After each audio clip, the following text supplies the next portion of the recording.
अस्सलाम वालेकुम दोस्तों, अॼु जी बहितरीन अपडेट में तव्हां सभिनी पहिरीं प्यारनि खे दिलि वारनि खे सिंधी भाउरनि खे ख़ुशि आमदीद। अॼु रिव्यू कंदासीं मेगा सोप सीरियल पंहिंजा वेरी।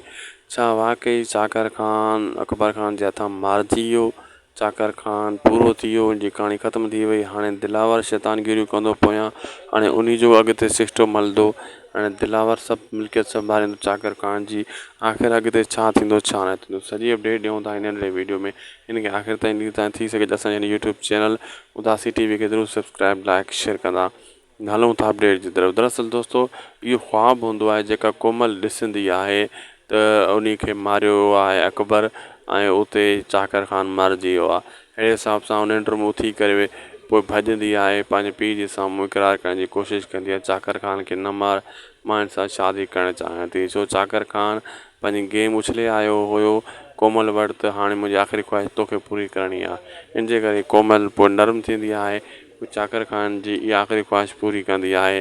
जेका गोली हलाईंदो आहे अकबर खान, इहो ख्वाबु हूंदो आहे हिकिड़ो बसि। वीडियो पुॻो दोस्तों पुॼाणी ते। अगरि अपडेट सुठी लॻे त लाइक सब्सक्राइब शेयर करणु न विसारींदा। अल्लाह हाफ़िज़।